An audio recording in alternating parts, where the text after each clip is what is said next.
79T 2458 Learning Corp Little Red Riding Hood, take 1.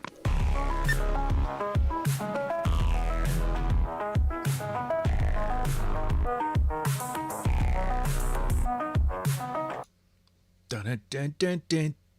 You're loving it. Morning, fellas. Welcome to Saturday. I got a good one. For you. I get it. There's been some meta ones lately, but we're getting there. I'll start off with the good news. Nick has given me a portion back of the book, so the final rights are in. Then it's the desktop publishing, and then it's done, and then I do the audiobook, and then we get the hardcovers out and all that crap. But like 90% of the way there, man. We're 90% of the way there. I'm super excited. I think it's going to be a blast.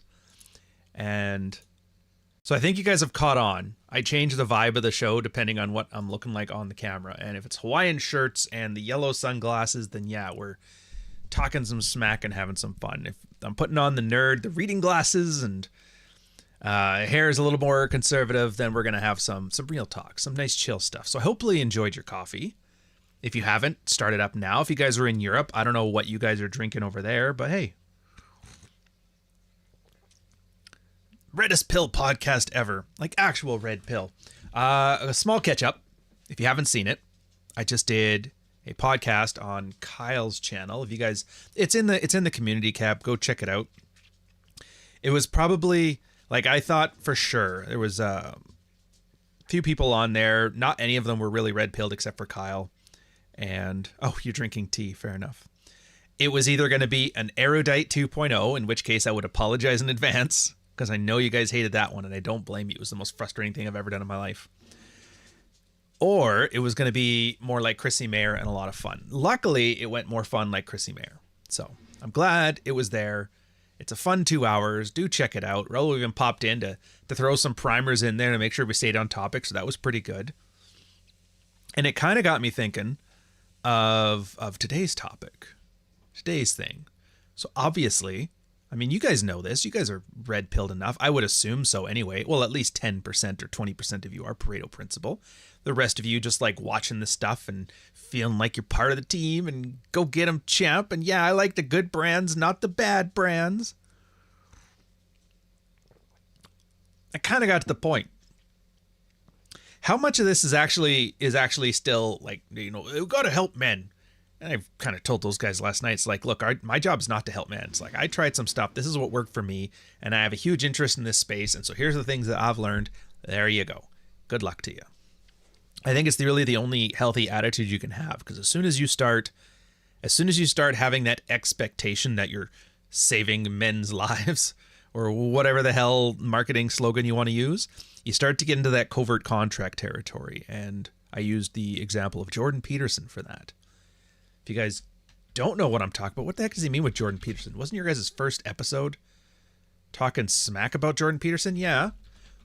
Not him, but some of his ideas. And I would argue that episode has become more poignant and correct than it ever was.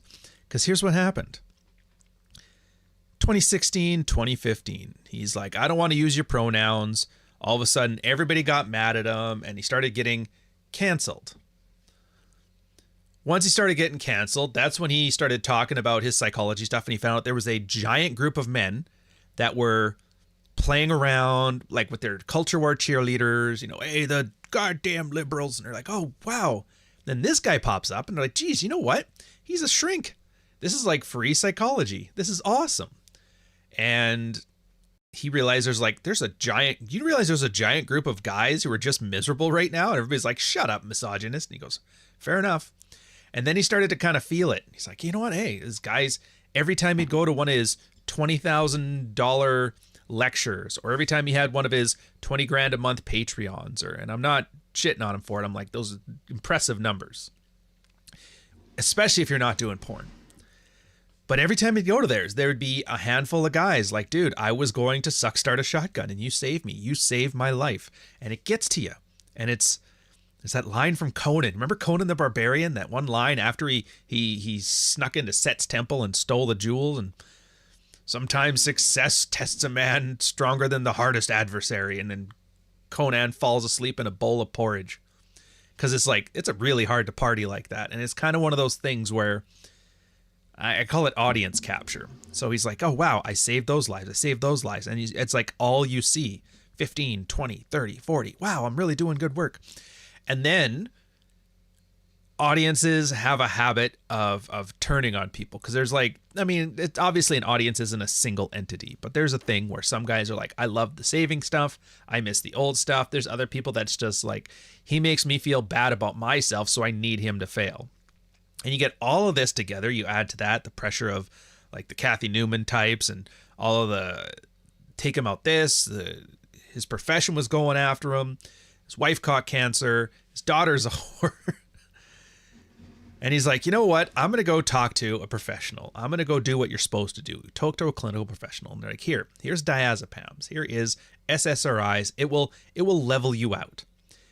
Does that sound like a medical profession, or does that sound like a drug dealer? Hey, dude, this will mellow you out. And he takes that and he has some crazy side effect to it. Almost kills him. And it was because he cared too much about his audience, right?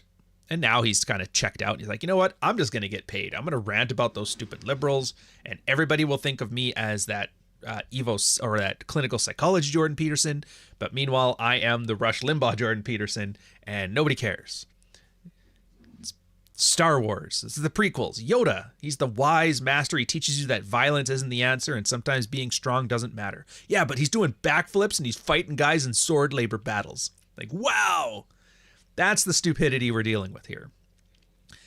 And it's not just him. This is everybody. And this kind of, I don't know what the lesson will be for you guys here, so we're just kind of riffing, keeping you entertained, but shut up, Jack. I will die on this hill. Having Yoda do backflips in a lightsaber battle was essentially killing the whole idea of his character. How much of the stuff, and this is here, what was all that fancy lead in? Well, all of that fancy lead in was to draw a single point. How much of the stuff do we all do here, and that you watch here, and that I produce and other people produce? How much of it is just cheerleading, this cargo cult, and how much of it is actually doing work? It's a fair question. I do know when we were doing Rule Zero back on the days when John was there, every fourth episode was looks, money, game. What's more important, looks, money, or game? And does anybody know the answer? Like, does anybody not know the answer now? Does anybody not know the answer to this? Does anybody not know that trying to wife up a single mom is generally speaking a bad idea, even though there may be light at the end of the tunnel? But why take that risk? Does anybody here not know that knocking up the wrong girl can cause a huge amount of pain in your life? Does anybody not know that divorce can be completely brutal to you, but you can do things to make it hurt less? But then again, does anybody not know that getting married is not a good deal for men? And that most of the guys, if you ask them, what do you get out of a marriage that you're not already getting out of a cohabitation arrangement? And they will never have an answer for you. Does anybody not know that traditional conservatives are latching onto a dead horse, and they're hoping it can win, and they just got to spew morality just that little bit more? Does anybody not know that feminists are embittered? Does anybody not know that their whole point is just to weaponize the male protective instinct? Like, does anybody not know at this point? Every time I'm sitting here telling you how much of a tragic shame it is for anything red pill that the names Pearl, Myron, and Tate exist. Absolutely horrible. And that's always the first answer I get. Well, they're spreading awareness. People now know about this stuff. I'd argue that's not a good thing. The men's rights advocates since the 70s, Herb Goldberg, Esther Villar, have been raising awareness for men's issues since the early 70s. That's like 50 years ago. 50 years, not one success made whatsoever. But a lot of cheerleading. And then you see, and you can see it. I get it. It's part of the human condition because you see the red pill, and that's what people are like here. Oh, it lets everybody know. It's like marketing. They have this underlying issue that marketing is the only difference between downtrodden men losing the gender war and some kind of patriarchal utopia where guys are like, here's your free 8 out of 10 wife, or no, 9s out of 10s, 9s and 10s only. That's yours. Here you go. because the system has changed and now everything you did is perfect and the world aligns with that. And it's just like a horrible way of thinking about things. And it hurts my soul. It hurts my soul when I see a lot of guys like, a huge fan of your work. I've read both of your books. I've done through the sidebar. I love your videos. Now, if we could just get that amount of awareness out there, maybe women will start acting better. And I'm like, if I cared more, it would have like, I'm wasting my time. I'm going to take some diazepams and I'll leave it there. Asanaj, I always pronounce yours wrong. I'm so sorry, man. Asanaji Muhammad, €5 super chat. What advice if I relate more to fuck files than the frame book? Spinning plates for 2 years. I want to get an LTR. Basically the second date, more than one night stands. I mean, there's no advice to it. They were both designed for different things. Like, realize frame is a happy accident. The book was supposed to be called Dread, of which building frame was part of it. That was the second part of the scoreboard. But the book got so large that I had to split it up into two. And even now, like, I think I've told you guys before, for a book, you want about 75,000 words, 80,000 max, but definitely more than 65. If it's less than that, then you need to broaden your scope because you don't have enough depth to it for somebody to actually gain some value from it. If you have more than that, it tends to be too dense, and then somebody can get through the book and then not remember the first part. Like, you conceptually need to keep the whole book in your head as you're reading it. Now, the second one is, or the third one is 100,000 right now, and I tried to cull it. I got Nick. I'm like, dude, be ruthless. Any repetition, whatever. If we can get it down to 80,000, he's like, I can't. It's actually up 500 words. And I'm like, son of a bitch. But yeah, the frame was meant as, this is the most basic bitch red-pilled stuff that a guy would need to know. Now, everybody gets something out of it. Everybody gets like maybe 10, 20% out of it. Some guys more, some guys less. But it's always a different 20%. And so you have to have, and so yeah, most people are going to find that 80% of it is like, no shit, of course, buy clothes. Of course, buy cologne. I get it. But there's always those little nuggets. And so the idea is you want to get everybody on the same page. So you just mention everything. It's a little bit of the military thing. And then related to fuck files, yeah, that honestly is, there's 2 points to it. Now, I'm not the best storyteller. I'm getting better at it, but I wasn't good at then. That was like, what, 2 years ago, 3 years ago? It was really just me showing you about starting off as an unattractive guy, didn't get any girls, fairly meh, making this decision to improve stuff in my life, right? Learning pickup because I wanted to get girls, learning through the military work, stuff like that, the adventures that I went on, and then realizing that it's almost like the prodigal son. You know that one? Son leaves, the other son stays behind, the son comes back after being a debutante for years, and then the dad accepts him wholeheartedly and gives him the ranch, and the other kid's like, why? Well, it's because he did the work. Yeah, it was all of this stuff, and if you follow it, there's a subtext to it, which nobody's really caught on to before, but you know they will now.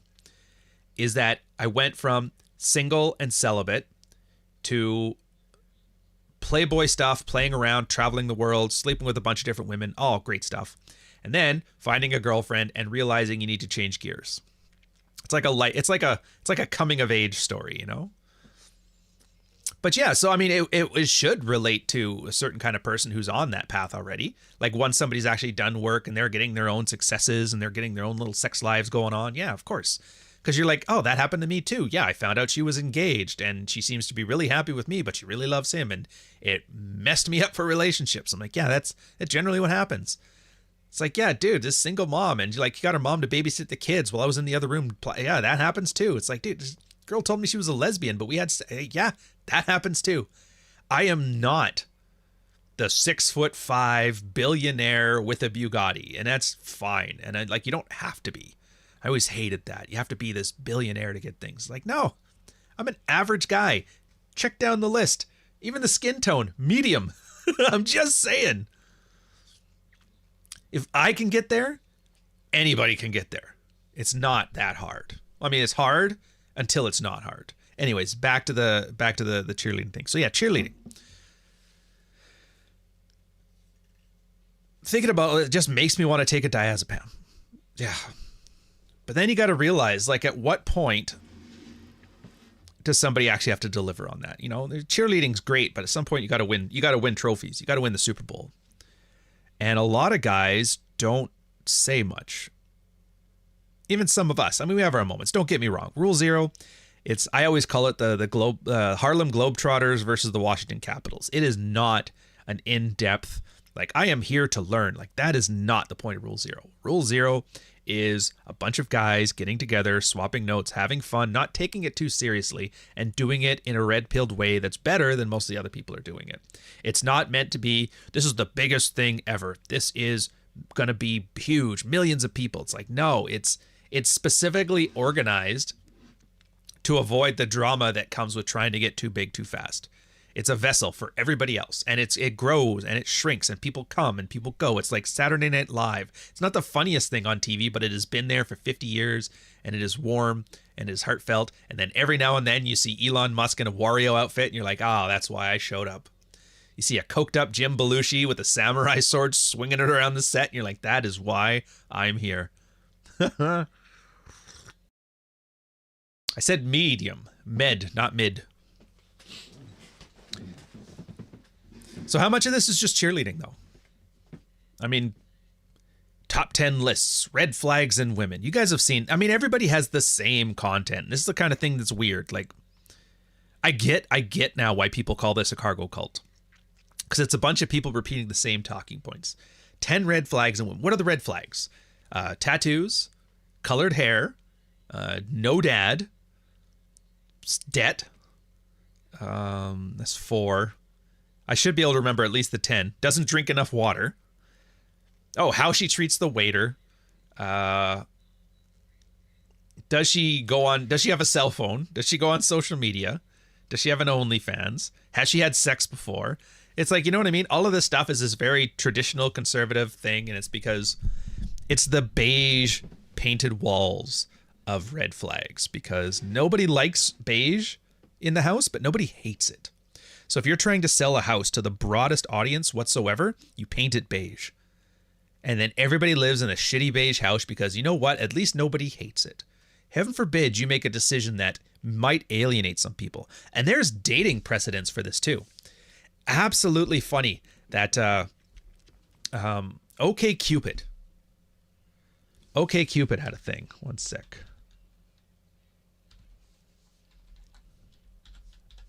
I'm going to make a special thing on this one. There.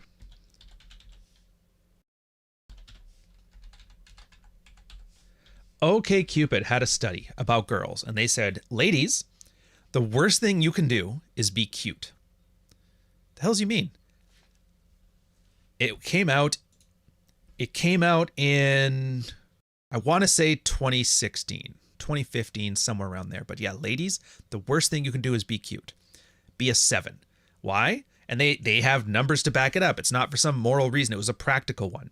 It's that when you were that cute, you actually get messaged less. Now, they speculated on whether the reasons could be because guys were more intimidated. They thought she wasn't as attainable. She was too hot. Maybe just because everybody does it. Who knows? But what they found were if 10 guys rate you a 7, doesn't work. If 5 guys rate you a 10 and 5 guys rate you a 2, oh, you have such a wonderful time on it. And that was the thing. If you got tattoos, lean in with your tattoos. Don't try to hide them, trying to make yourself into a 7. No, you want full fetish or full nothing. If you're worried about, fancy hair color, no, lead with that. And the point was, I'm sure there's some biblical thing about if you're tepid, I'll spit you out and hot and cold. I don't remember the line, but you guys know what I'm talking about. If you're the religious types on here, please feel free to give the quote or the Bible passage if you need it. But yeah, so it's not good to be tepid. You need to be polarizing. So when you see all of these content creators, 10 red flags, colored hair, tattoos, then yeah, you just realize it's not because it's an actual red flag. They're not trying to teach you something. You're not supposed to go out in the world and be like, okay, tattoo, thing here, red flag, don't date her. No, that's stupid. Why would you talk yourself out of having a fun sexual experience with somebody? Oh, because the guy on the internet told me this. Oh, really? Really? Is that what you're going with? Is that a real thing? Like, come on, man. Well, I don't know. He's pretty authoritative. Why? Because he's got like a whole bunch of numbers next to his name on a YouTube channel. Well, Jesus. Color me surprised. That's amazing. Anyways, the same thing goes for content creators, I find. That's kind of why you see people like Pearl doing really well. Because what does she do? She shits on fat chicks all the time. I'm pretty sure she hates black women. And she's like, race, white nationalist. That's great. Let's have Nick Fuentes talk to Rollo Tomasi. And Rollo's like, are you fucking kidding me? But that's just it. Nobody likes Pearl. Most people hate Pearl. But there is some people that love Pearl. And Pearl does really well for that. So yeah, Pearl is the perfect example of what you should do. I would argue I'm the same way, but I don't do it nearly as well with marketing, and I don't have nearly as much production value into this thing. But that's fine. I mean, it's not an arms race. There is a lot of people who hate me. I have advertised. Look, there is a lot of people that hate me. I love the way girls smell. I love how they always make sure, by and large, they shower, and they just have an amazing smell to them in general. There is a lot of people that hate me. I've talked to Ryan Stone once. I'm pretty sure the whole conversation, I pushed him like pretty hard. What was hard, Ariel? The therapist will essentially give them SSRIs, which I think the sexual effects that SSRIs have on the body, right? Some. There's tons of like MAOs and like tricyclics that you're talking about, like the type of SSRIs that used to be given to pedophiles. We don't give those to men. We don't give those to men. But he's not as informed as like I think he would like to be. Yeah. Like, I'm not talking brand hate. I'm talking hate. Boom, what's up, fam? Got some big news to share that unfortunately is not so good, so I'm gonna jump right into it. You're gonna watch this video and you're gonna cry. At least we can laugh at your eyes as you cry, like in the corner like a little girl in the fetal position. They will spend an hour telling you how bad I am at everything. Not Ryan Stone. I think he's the most important guy in the world. Ryan Stone. Give a fuck about Ryan Stone. Me and him have gone back and forth. Blah, blah, blah. Ryan Stone does not pass the 6-foot test. He's not even a man. So I don't give a fuck with Ryan Stone. It's not just hate either. Like, they actively think guys like me are some of the worst people ever, like causing actual harm, destroying young men's lives. We know that these videos really prey on vulnerable young men who have not had many experiences in dating.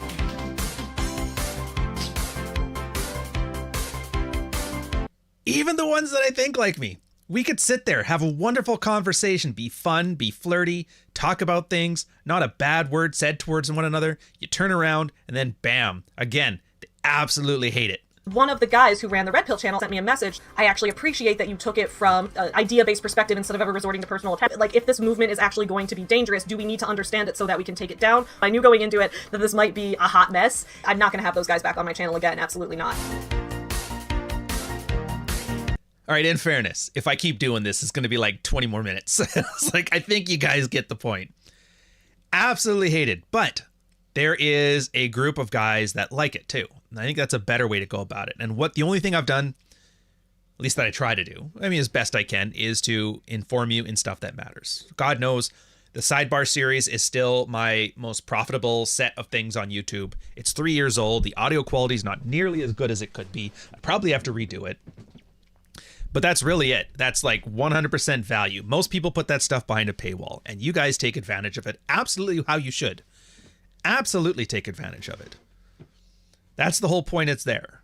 Some stuff will apply to you. You may need some nice guy stuff because you're validation seeking, you're codependent. That's fine. You may have a lack of assertiveness to you and people run over you all the time. You know, dad never taught you to be better. That's fine too. Yeah. A lot of people hate this stuff, but the ones that do like it really like it. And so you always have to remember, it's not about being liked by everybody. You have to, and I'm not even going to give you that crap like authentically be your, like, shut up. Shut up. That right there is part of the problem. You need to pick a path that you think is best for you. The people that are drawn to that will be drawn to that. The people that are not drawn to that will not be drawn to that. But as soon as you start trying to appeal to the people that don't like you, you're just going to lose the people that do. And it's not worth it. The chubby girl doesn't... I thought she did. I thought we were getting along great. Honestly, I was full on expecting at some point off camera to be like, hey, you should come over a little bit. He likes to watch. And I'll be like, ugh. Don't take that back. It's just, yeah, I don't want to see it on like, and this is what you like. Shut up. I'm not doing the Pierce Morgan shit here. It's joke. Relax. So yeah, just get there. Now, granted, everybody tries to sell you on the millionaire thing. That's what I always love. Everybody tries to sell you. You could be a millionaire. Do you know how few millionaires there are on YouTube? Do you know how many fewer millionaires there are doing red-pilled content? Do you know how many millionaires there are that would be like, you know what? I could talk about money or finance or real estate or cooking or Minecraft or anything. But you know what I really want? I think the idea my fortune is going to be made in the least attractive space with the most socially awkward rejects, full of ex-cons, with horrible brand management, no gatekeeping system whatsoever, and probably the worst reputation in all online spaces. The actual whipping boy in between election years. The red pill. I'm calling bullshit on that. I'm like, you have to be some kind of stupid to think of yourself as, I am great, I'm helping men, and this is wonderful. Really? Really? No. And you guys get that too. And that's why you can't take this too seriously. That's why half of the content that gets people to hate me is satire, you know? Like people, and I it kind of bothers me, but it doesn't at the same time, that when I do something satirically, people take it literally and they enjoy it, which kind of hurts. Like, for example, Chick Talks. Chick Talks was making fun, a satirical, playful take on all these anime there's like a boilerplate thing. Tyler the Fiend, Ribby the Frog, Dead Chronic. There's like 12 of these guys, and every month a new one comes up with 100,000 subscribers. They have a very similar program. Even Matt Walsh started to do it, and Anthony Johnson tried doing it before he had to shut down his convention. It's the same thing. It's watch a TikTok of a 23-year-old acting thoughty, and then yell righteously into the camera about how those thoughts need to be held accountable, like and subscribe. And I thought, these are ridiculous. So why don't I just take it and make it over the top? I got pink Hawaiian shirt, pink backwards baseball cap, yellow aviator shades, wooden bead necklaces. And I'm like, bro, I thought it was hilarious. And I'm like, yeah, that's a nice thing. And everybody's like, dude, these are amazing. I've learned so much. And I was just like, fuck. Manosphere Monday, that was another one. I'm looking at Twitter and I see all these guys having their moralistic hot takes. I'm like, you know, it'd be great if we did it like just that and reported it like it's a morning show. In the same way that Chick Talks make fun of like Tyler the Fiend and TikTok thoughts, Manosphere Monday is making fun of masculinity gurus and Twitter formats. And everybody's like, dude, this is my favorite thing that you do. I was like, fuck. The whole point, it's like social commentary, but I guess I made it entertaining enough that it could be enjoyed on its own merits. I guess it's like RoboCop. Remember RoboCop? Everybody was like, dude, this is the greatest action movie ever. And Verhoeven's like, dude, this is supposed to be a satire. A satire in the Jesus parable and like corporate media. Like, son of a bitch.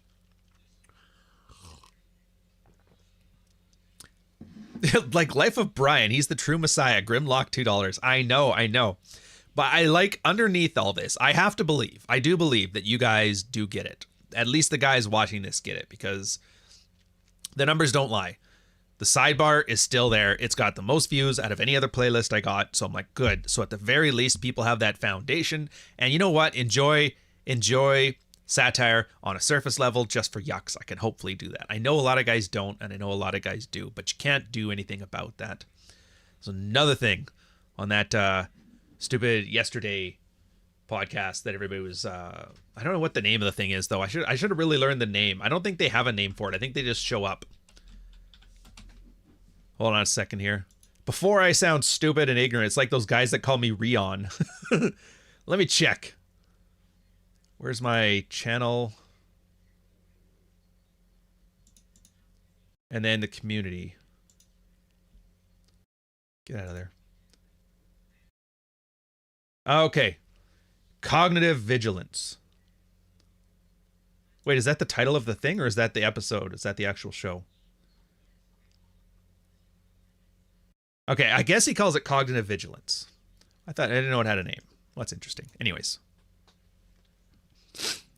Yeah, and honestly, the sidebar, and it's not even meant to be a fully contained unit, right? It's a supplement. There is I had it on the Substack where I just realized I've been here for like a year and I haven't talked about the sidebar. So I'm like, maybe it's time to get back into that, especially on Substack of all places, because I don't have anything on there except for stuff for Dread. So I literally laid out everything that it takes to become like fully knowledgeable about the red pill, start to finish, soup to nuts, warts and all. Some stuff is good, some stuff is bad, some stuff is outdated, but that's the point. You're supposed to use your head and parse yourself through it. Obviously, some things have changed, some things are different, some things are absolutely useless, and I make notes of that too. So when you're going through the sidebar, you'll see the sidebar videos on here. As you're reading No More Mr. Nice Guy, each chapter has a video, and you're like, oh, okay, so there's some things that you'll see that'll add to it. Like it gives some pertinent quotes about each chapter, and it mentions certain things that we've had in our experiences in the subreddit or in person or the consulting or just any of the other places that I've kind of been immersed in this stuff. And like, hey, just so you know, we talked to Glover about, a good example was where he talks about in No More Mr. Nice Guy about you should talk to your wife about this and go on and then they're going on a sexual hiatus. That was the two things. We've been talking to Glover about this, and I was like, yeah, most guys found once they started talking to their wife about this stuff, she just used it as an attack vector if she already wasn't into him. So they find it's better just to shut up, stop explaining yourself, stop seeking validation. You kind of listen, he's like, that's not a bad idea. So he's going to update the newest version. I don't know when, ever, if ever. And then the other one was taking the hiatus, 30 days sexual hiatus because you're too blah, blah, blah. And it was like, guys are like, no. We found from experience, the guys that do that, it just ends up making things worse. Like, no, if you want to sleep with her, go try to sleep with her. You get shot down. You should probably learn how to deal with rejection better. But yeah, you still go do it.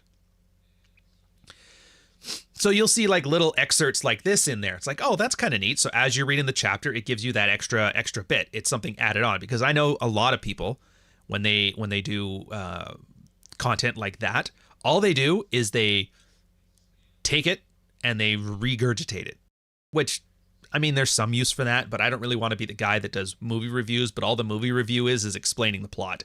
It seems a little lazy, And it gives like, why would I listen to this when I could just go watch the movie and learn all this myself? Well, it's quicker. So basically it's appealing to the TLDR generation. I'm like, I don't like TLDR generation. Andrea, I liked your appearance in that podcast. The chick was a bit emotional, but at least honest, unlike erudite, and you showed very well to handle if you have an actual conversation. I've been telling you this on every podcast I've ever done that had like a female co-host or guest or whatever, is that you're not there to start talking your mouth off about ideas. Absolutely not. Facts and figures don't care about your feelings. Girls don't give a shit about facts and figures. I mean, they do to some extent, but you really have to stop leaning on the logos in these kind of conversations and do ethos and pathos. Those are the big ones. Now, I did have a slip up on there. I will say this. There was the one I did where I think it was negging. Again, cheerleading. Negging is playful teasing. But if you call it playful teasing, nobody cares. You call it negging, and all of a sudden everybody's interested in it because girls get mad and guys like it when girls get angry at something. This must be good. She hates it. And it was a point I was making about how girls are just bored. And I'm like, you've been on dating apps, right? And of course, and she just like shot it down. She's like, not really. I kind of get overwhelmed. I'm like, oh, she's one of those with the ADD things. It's fine. But yeah, she doesn't really talk to people on apps, sort of almost kind of in person. So it's like it's not a usual experience. She's not like the other girls. And I mean that sincerely. But normally the point of that one is a pathos thing. Is you help them world build in their own head. Yeah, have you ever been on those dating apps? He goes, yeah, I'm on the dating apps. How many times have a guys approached you or like messaged you? Oh, probably 100 guys. Yeah. And out of all of those, what was the most common thing? And they'll say something like, hey. But that's the idea, is you're tapping into their emotions when they're sitting there. Oh, wow, this is the greatest guy ever. I'm going to have this is kind of boring. It's a letdown. Like, you see, boring. Say what you will about these other guys, but at least it's not boring. It's fun. It's entertaining. It's interesting. It's like pro wrestling. And I flubbed that point. So that's the one thing there that, but I mean, you don't nail the shots you don't take. And then every now and then you could show like everything has a thing to it. And I kind of made a self-referential treatment to that once. So like, I get it. It sounds like I have an answer for everything, but it's only because, yeah, it's not like this stuff is pretty well thought out. Yeah. But you see what I mean? But it's not for her. I already gave her the sidebar stuff. She can learn anything she wants to. The conversation's for you guys. That was cheerleading. When I'm talking to you about, are we just cheerleading now? And I realize that's like, If anybody watched this, did they learn anything? Probably not. But if you were a fan of me before or a fan of the red pill before, you saw that, you're like, that's a really good way of putting it. Yeah, that's awesome. And if you hated the red pill, you're like, look at that manipulative asshole trying to talk about negging and hurting girls. Nothing changes. Everybody cheerleads. That's kind of the point. It's that I don't think doing all that is the best idea. All right. I don't think I need to read for a bit here. There we go. Back to normal. Still tired, still getting through the morning coffee. Yeah, she has to be receptive. Kind of like she was talking about that Indian guy. She's like, yeah, I'd love a Jack and Coke. Diet Coke, right? She's like, oh, don't do that. And I was like, you can, but he can't. You have to have some charm to pull that off. You have to have like catty gay guy energy. I know that because I've dropped C-bombs. I've called a girl a cunt. And that was like a way of like ingratiating myself to her, and it worked. Of course, I had to know that she was Australian and had to be having fun and had to have a big smile on my face too. Without any of those things, it wouldn't have worked. Yeah, the cheerleading stuff. And that's what gets me. It's at the point now where I think it's because nobody has content. I really do. Everybody's out of ideas. And I know why. I know why. I so know why. Do you want to know why? Do you know why nobody has any ideas? It's because, do you know how you get ideas? You get ideas through experience. You do things. And then when you do things, you report on things. And then when you report on things, you write things down. And when you write things down, ideas come out of it. Nobody has new ideas because nobody is doing shit. And I think this is the underlying issue that kind of bothers me about the entire thing, about all of the cheerleading. Nobody is doing shit. They're doing the same things they've always done. I don't know Myron very well. We've talked a little bit. I've always considered his content to be a little bit full of shit and just very rabble-rousing cheerleading stuff. That's fine. He got super successful. Good for him. Why aren't you on the thing? I wasn't asked, or yeah, didn't ask, wasn't invited. Technically, I was invited, but not by him. It's not the point. But after, how many years did they do Fresh and Fit? 2 years? 3 years? Like, is there anything new to it? Are they still on the exact, like, episode, if you watched episode 1 of Fresh and Fit After Hours today, would it look out of place if you did that episode today? I don't think you would. I think it would be the same talking points. Whamming his hoes. You need to stop being a hoe and settle down with a good man and be held accountable for your bad decisions. Get the fuck off my podcast. Here's your complimentary White Claw. I think that's exactly what the latest episode would be like. And in fairness, from a marketing standpoint, if it's not broken, don't fix it, and run it till the wheels fall off are two common terms for good reason. At the same time, if all you're doing is just maximizing that single point, that single idea, you're not really in a lab, you know, the lab of hard knocks, and you're not doing things, you're not experiencing things. And so it's just gets stagnant. And I do think in the next, like, it's at the point where I'm seeing game streamers that you've never even heard them mention the word women. And all of a sudden they're talking about like the single mom epidemic. And you're like, what the fuck? All of a sudden rational, like gaming podcasts are having like milk toast Rollo Tomasi talking points. I'm like, oh boy, we're on the shelf life, sir. We're on a shelf life. It's not going to last forever. We got our times. If you take a girl out and she has to remind you went on a date already years earlier, you're winning. Hey, chapter 1, section 1, fuck files. I'll do you one better. I'm hitting on a girl and she's like, you realize we've already slept together, right? And I was like, oh, tell me more. Yeah. So I guess that's the thing. I just wish more people took an interest in things. Now, granted, I'm like, 14 years into my relationship right now. So like the single guy stuff, I'm not really going to be, I have no desire to go, hey, let me just nuke my relationship because I need to, hey, honey, are you hitting on all those women? Yeah, but it's for work. Like, yeah, no. I don't think that's worth that at all. I'll wait until she divorces me and takes half my stuff and then get back into it. Speaking of a new channel called Ho Math. Actually decent stuff from him, focuses on the mental health side of things. Don't get me started, man. Mental health. I get it. I don't like how people describe it like that. Because I know it's a cliched term, but mental health is a social construct. It is. There's no blood test you can take to detect a mental health problem. Chemical imbalances are not why people have anxiety. And the idea of putting psychology and health together, I think, does a disservice to it. I would argue psychology is closer to secular faith than to medicine. Does that make sense? It's more theological than anything. But hey, that's me. But yeah, with the name Home Math, I can only expect it to be very well thought out. I tell you what, I'll even Google this.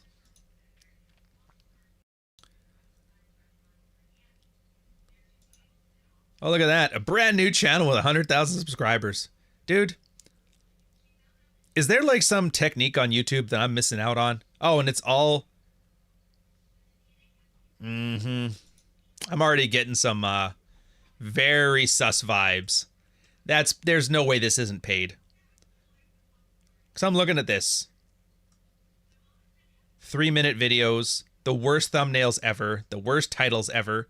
How's a Ho Math, mostly Ho, 100,000 views? Like, come on, bro. I'm not buying this whatsoever. Not buying it whatsoever.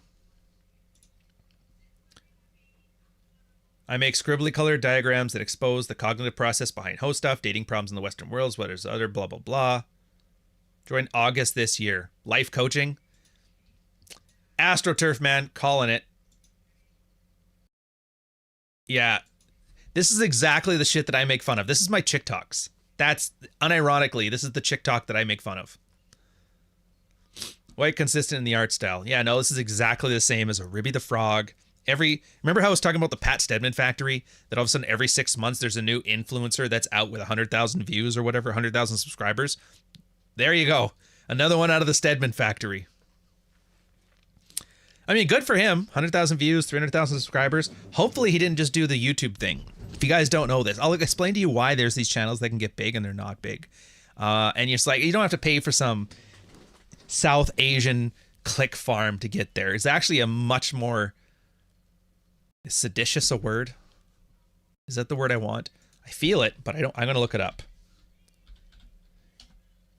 If I'm going to try to sound overly pretentious, I want to make sure I'm at least doing it properly.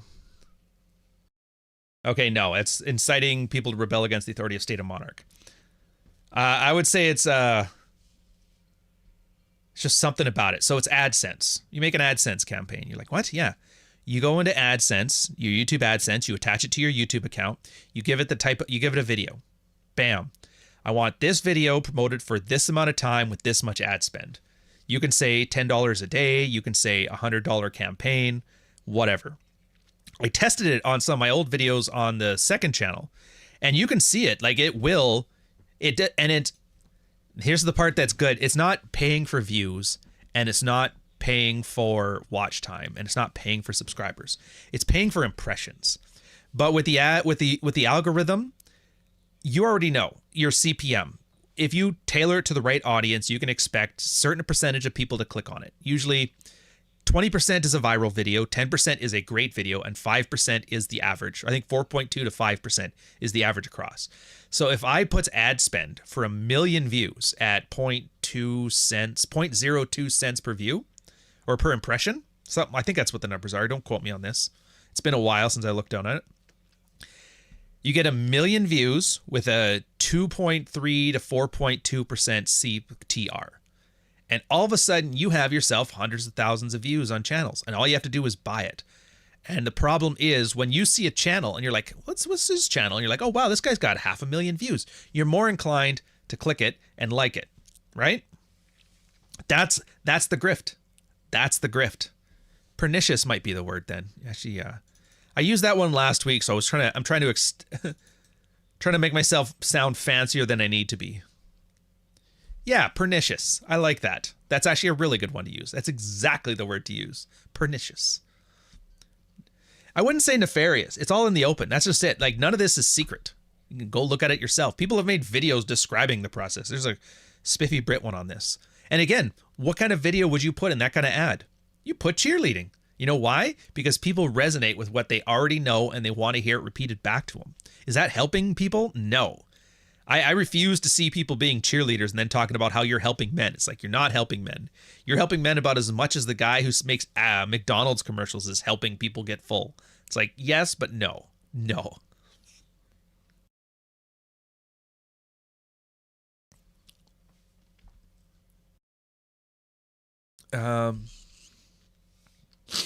So when you watch this stuff, you got to realize, like, who is it? What is it meant to do? What is it? Why do they want my attention? And this is one of those things. I got it from Last Psychiatrist. It was great. It's that if you can see the manipulation, then you're not the target demographic. That's why it's so easy to spot feminist grift. It's so easy to spot woke grifts. It's so easy to spot like those racist grifts. You know, oh, white people need to blah, blah, blah. And you can spot it because it's not aiming at you. What's aiming at you is the wham and ain't shit stuff. You know, these girls belong in the streets and blah, blah, blah. Here's the psychology behind it. You see that, though? The psychology of hoes and thoughts. That's what gets into your head. You're like, you're a smart guy, right? Yeah, I'm a smart guy. Of course you're a smart guy. You know science. Like, I do know science. And you know hoes, right? He goes, well, I don't know hoes, but that's the problem. Like, yeah, but you know what? That's not your fault. Really? Yeah. Here's some science. And it'll tell you why it's not your fault. And you're like, oh, fuck, thanks, science. That's great. I mean, I knew that already. Of course I knew that already. Yeah, you just keep repeating it again and again. And here's the thing. They don't have to only say the things you know. Because you say, like, half the things that a guy's like, oh, that makes sense. That makes sense. You can start slipping in other stuff. Hey, you know, girls with tattoos are basically hoes, right? You're like, oh, fuck. I didn't know that, but, you know, I trust you. Oh, yeah, you know, girls with, like, colored hair is hoes, right? And I'm like, oh, it's not bad. You know, girls that don't go to church, they're hoes too. Oh, really? Yeah. You know, girls who don't own the newest cell phone are hoes. You're like, oh, fuck. I didn't realize how deep this rabbit hole goes. Oh, yeah. Here's some statistics and here's some science. You don't need to memorize this. You don't need to remember it, but it's here for you. I used to love, there was this thing that you would notice, and it was fucking hilarious. People would watch one of those hour-long Jordan Peterson videos talking about Solzhenitsyn, Dostoevsky, and all those guys. And they'd watch it and they'd leave back, or like a Sam Harris podcast, or anything that's like information dense, some kind of intellectual giving a speech. And they'd walk away with it thinking they're smart. I am so smart. You guys, I just watched this thing on this topic and this topic. You're like, oh, and you walk me through it. Explain it to me. 9 times out of 10 could not articulate what it is they just said they learned. But they felt like they learned, and that was just as good. And that's what all these guys are tapping into. And don't get me wrong, I do it too. But it was as a choice, because for me, I remember this really early on. It was when we first started Rule Zero, and I was like, you know what? All these guys are grifting with all of these very like manipulative psychological things.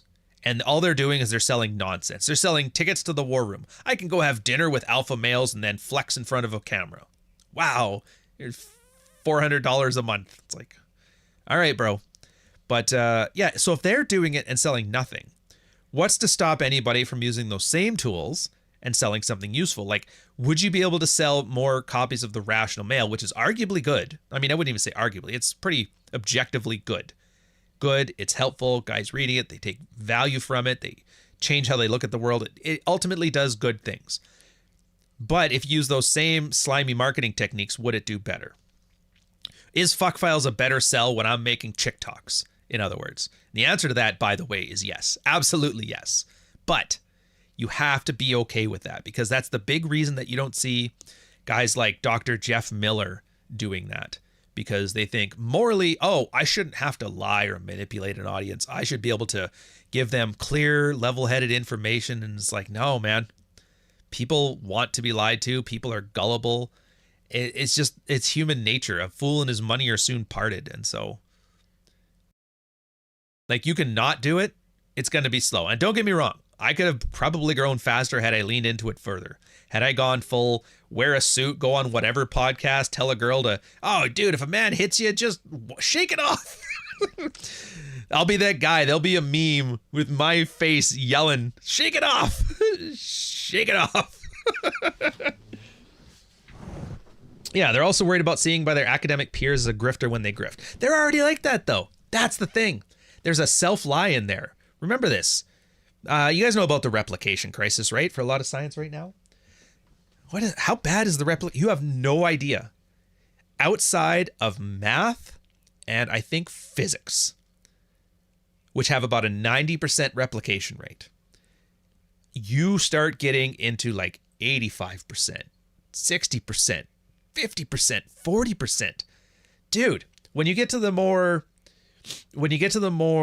closer to hard science you are, the more replicatable your stuff is. So I believe biology was like 80%.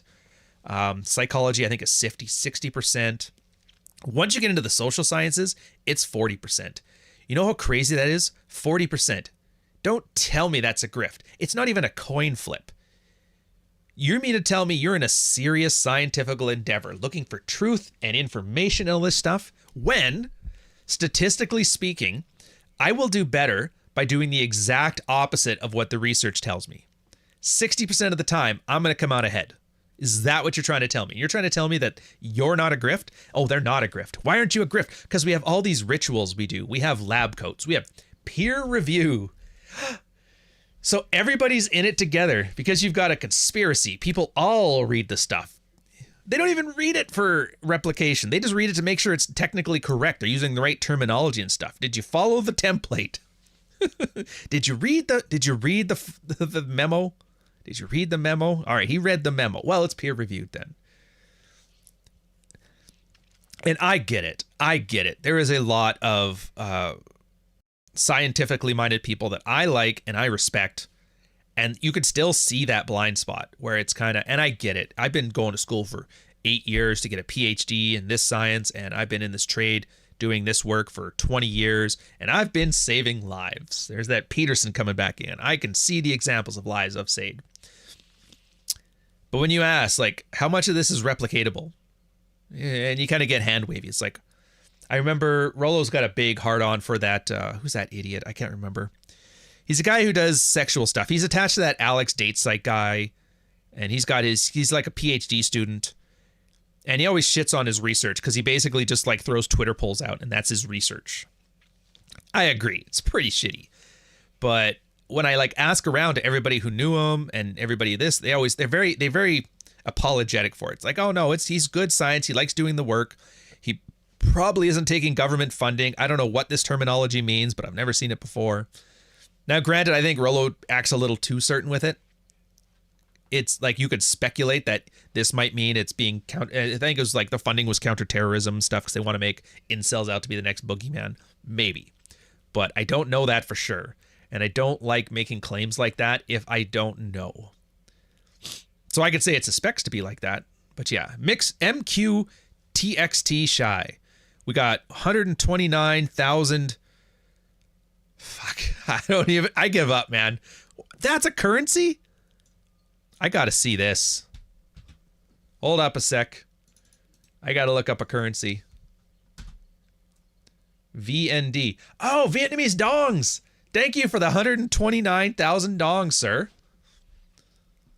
I had a buddy. He was Vietnamese, or he was Chinese, but born and raised in Vietnam. It was pretty good. Yeah, the dongs. No, it's not Rob Henderson. It's not him. It's the other one. It's the Irish-sounding guy. Everybody covers their ass out of fear. This one isn't fear. This one's Kayfabe. I've been telling you guys this stuff, too. There's a Whisper post about Kayfabe where he talks about how Navy SEALs, everybody thinks of them as these warrior poets. They levitate above the rest of us. They can hold their breath for inordinate amounts of time. You guys think of them like they're superheroes, when in reality, they're light infantry with a lot more expensive and better gear and some specified training.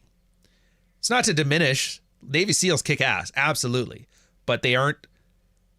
But the mystique that surrounds them, absolutely not. Same as in Canada, JTF2. They're so hidden, Canada didn't even know about them to the 90s. They are seen as the best in the world and nobody knows about them. We don't even know where they go to. You fill all, like, what do you really know about that? You fill it with your imagination, which is, dude, in pickup we used to do that too. And the one way you can tell if you're in a cheerleading kayfabe scenario where everybody's more worried about the mystique and the image than actual efficacy is how people handle digressions. And the example that Whisper used was a good one. It was like programming. Programmers, there's a right answer, there's a wrong answer, there's a better answer, there's a more efficient way. What's that guy? The guy who did Linux. Torval? Is that his name? The Linux guy? Hold on a second here. Linus Torvalds. I guess he is just right vicious to people.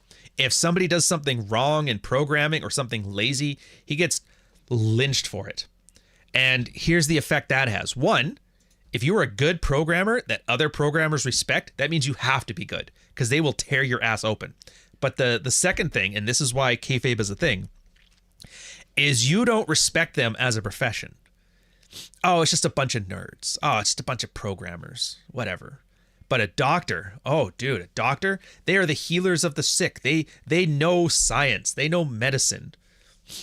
Malpractice is like the third leading cause of death in the hospital, next to like staph infections, which again, it's because doctors were giving everybody bacterial penicillin, and then we got some super bacterials out of it.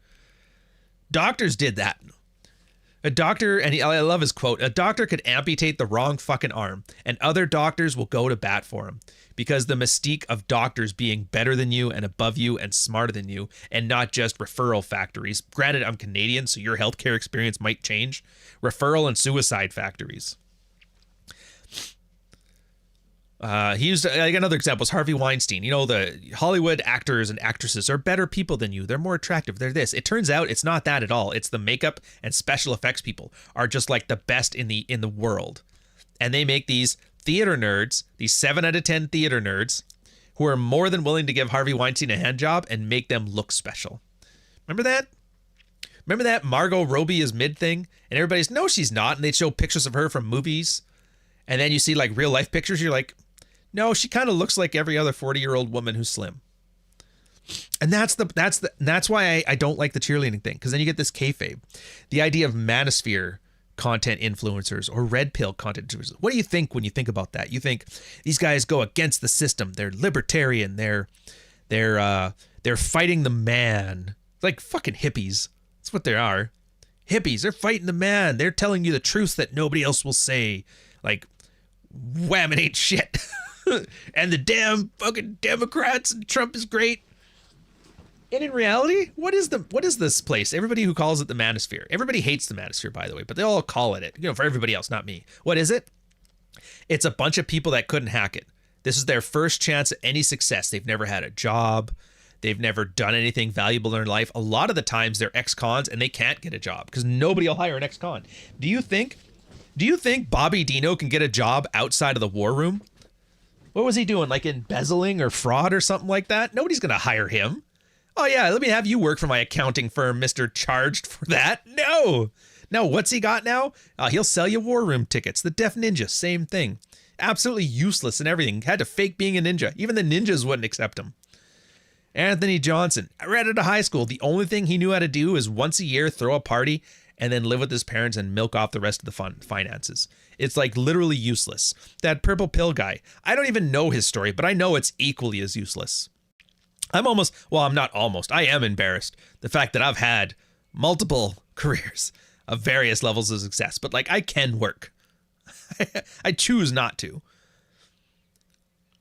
And you see this and you realize, yeah, everybody wants to fill this idea that there's somehow these better people, these more knowledgeable people, that they're alpha males. It's not even a real thing. At least doctors are trying to say they're the ones that can bring back the dead and heal the sick. Like those things exist. The fuck's an alpha male? Oh, an alpha male is all the things that you like and all the things that are good. So it's a beta male. Well, that's all the things you don't like and all the things that are bad. So wait a minute. His alpha male is the guy who can raise good kids, and this guy's alpha male is the guy that can drive the boat. Which one's a real alpha male? Oh, you both are. Whichever one of you is paying, he's the alpha male. And the only losers in this are the audience. Because, yeah, the content creators, they've basically created their own kayfabe. Dude, look, I'm glad he's happy. I'm glad they're together. Kudos to him. No shade on that. But that fucking Donovan Sharp wedding with the influencers showing up thing was the most embarrassing shit I have ever seen. Dude, you already know my stance on fuck trophies for clout. Are you really gonna contentize your like marriage and then see zero cognitive dissonance with these hoes ain't loyal, getting marriage is a scam, blah, blah, blah. By the way, Pearl is coming to my fucking wedding. And I know he invited a lot of people. I've been talking behind the scenes. There's a lot of people that got invites to that event. who were like, yeah, I can't make it. I don't want to go to that. And they were like, what the hell is this? I'm like, that is weird. Yeah, that's kayfabe. One of these Manosphere influencers can go and get somebody murdered by trying something stupid, and everybody will go to bat for him. That's why you see all this shit with Tate. What is it? Hey, I brag, I traffic women, I kidnap women, I launder money. Gets arrested, charged with trafficking women and laundering money. Oh, the Matrix is coming after me. I don't know how they get these ideas. Like, I don't know either. But then what happens? The same grifters are like, hey, you know what? Let's whitewash your image right now. Hey, talking to this devout Muslim, Andrew Tate, about the joys of whiskey and cigars. And you're just like, what the fuck? And the audience just eats it up. And that's when I realized, like, some people are just not going to make it, man. And I hate the idea of pandering to them. Yeah, they seem to love throwing money at shit if they feel good about it, you know, clapping like a seal. But, like, do you really want that money? It's got, like, a blood diamond vibe to it, you know? Yeah, stripper heels on the registry. Jesus Christ. I inherently distrust people who talk as fast as Donovan. The one thing I do, actually, the one thing I enjoy about the guys who talk really fast, like, you know, I'm not talking about Donovan here. I'll use Destiny. He's a very safe target. Donnie, I like as a person, so I'm strictly talking about that as a brand. Yeah, Destiny, where he talks fast to hide, or like Ben Shapiro to hide things. The one thing I like doing about that, actually listen when they speak and don't just wait for your turn to talk. If you listen to when they speak and just ask them clarifying questions, you'll find more often than not they just stumble. Or how do you know that? How do you know that? Walk me through this. I'm not where you are. Bring me there. And they won't know what to do, ever. That's 3 weeks of accumulated rant going on. Oh, dude, it's more than 3 weeks. Because the worst part is I had to sit here and I couldn't finish my book because I'm waiting for Nick to finish his part. So I had nothing to do for a whole week. And I actually got to watch the Manosphere and I'm like, what the fuck is this? What the hell? Anybody else getting ads during streams that's just greasy and repugnant? Oh man, I'm sorry to hear that. Is YouTube giving you guys ads? Dude, I've been telling you guys since the start, get YouTube Premium. I don't make a dime out of YouTube Premium. In fact, I'm pretty sure the ad revenue is less than I would get otherwise. But I'll tell you right now, no ads. You can use it on 5 different computers. So your one thing gives the whole family a thing. You can watch videos with your phone off and just listen, which is great during a workout. It's got a better music selection than Spotify. It's like, dude, don't be poor. Well, I'm not watching this guy. He's telling me not to be poor. It's like, I don't know what to tell you. I've had it for forever, and I refuse to go back. All I did was I just canceled my Spotify and did my YouTube. So it's not even like I'm paying more. 4,800 video likes. Oh, yeah, right. That would be, how wonderful would that be? No, I think we're only at, oh, it doesn't show the likes, just shows concurrent viewers. Yeah. Get a VPN, switch to Turkey, and sub. You paying more than $1 a month. You're welcome. No shit. That I didn't know. But look, I use Starbucks as my measure of finance for disposable income stuff. 2 Starbucks, 2 coffees. It's a 2 coffee expenditure. I remember when I was doing my last year in the military, finishing my degree, the whole charge and the espionage thing was behind me, and I was just making my bones to get my exit done. I went down to Starbucks every day, grabbed yourself your $3.50 coffee. And I realized, like, that was it. 30 days or 20 days a month grabbing a coffee. And then I realized, like, I can obviously afford to waste my money doing this. So what else could I be using it on? And then I started thinking of things in the measure of coffee. So in those cases, like 3 coffees. I can go without 3 coffees in a month for YouTube Premium. That's great. It's just how I look at things. I don't know.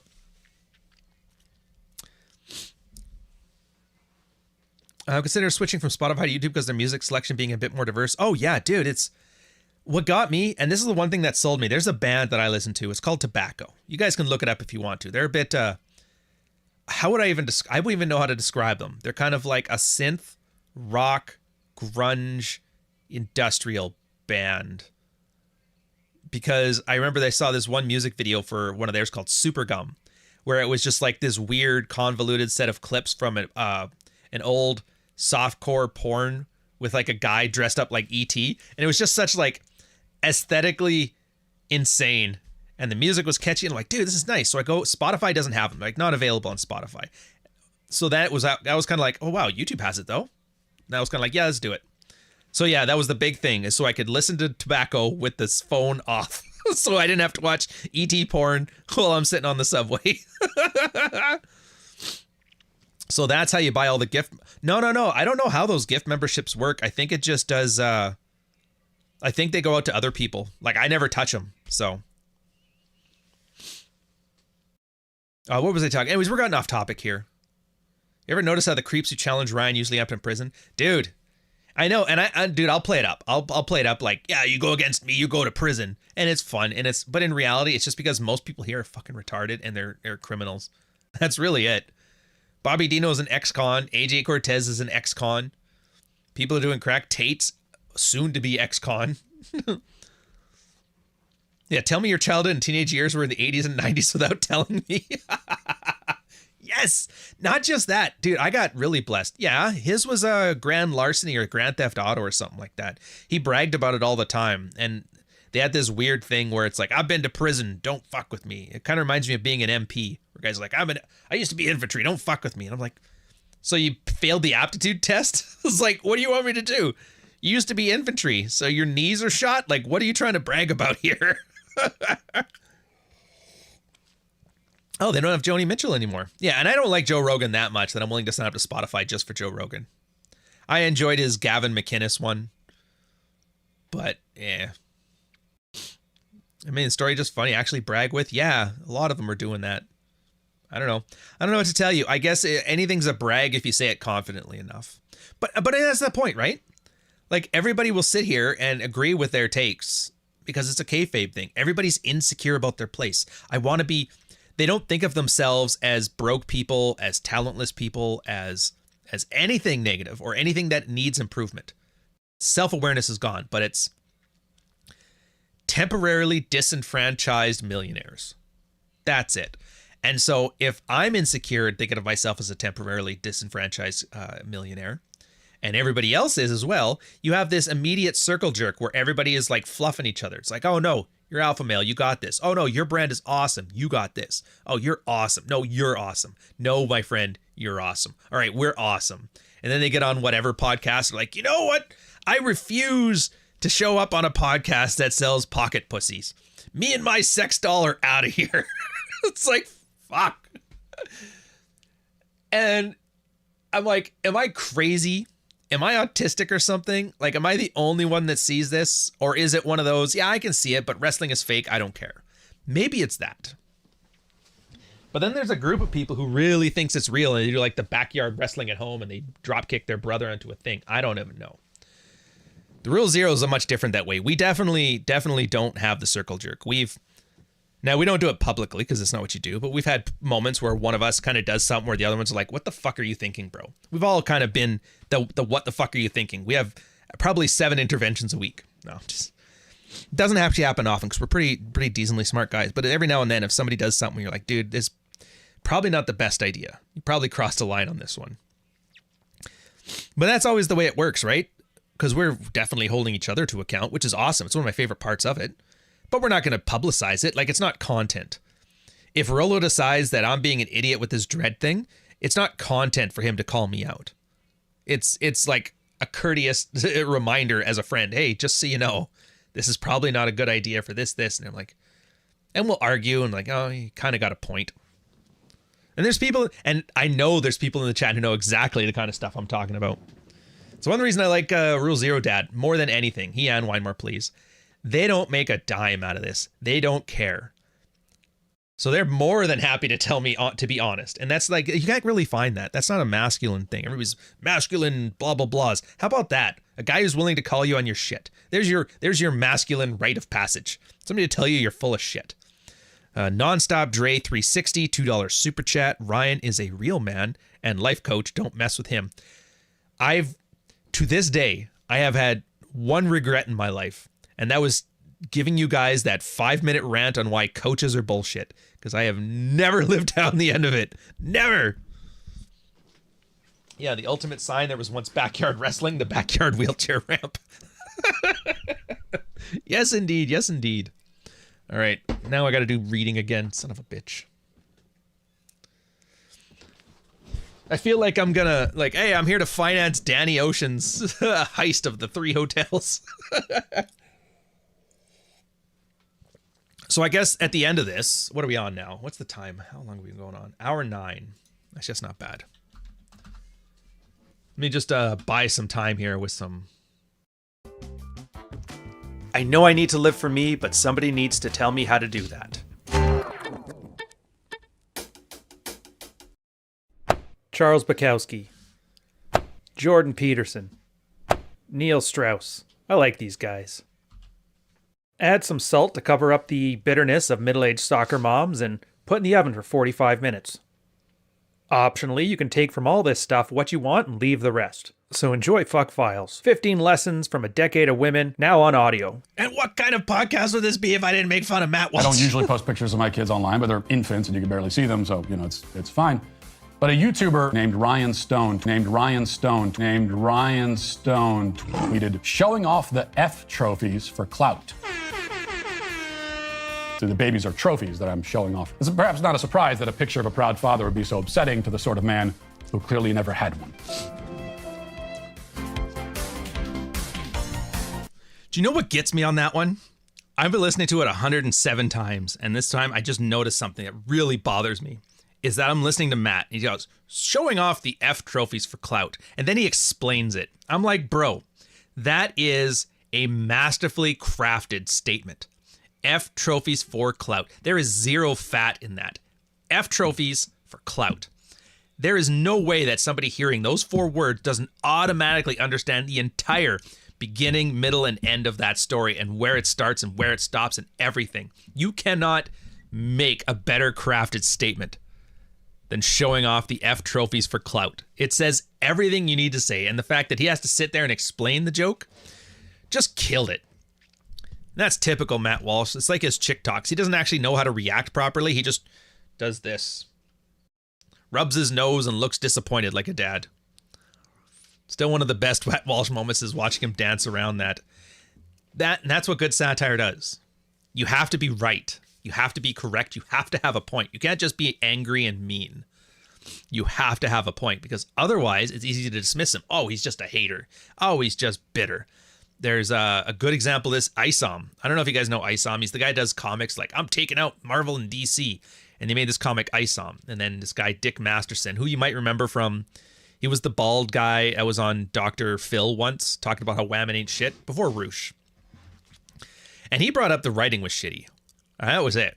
And everybody's spurging out over it. But it's funny because, yeah, his whole satire of the entire thing, it only works because Isom isn't written well. And Eric July refuses to acknowledge that to the point that he's doing all kinds of shady stuff.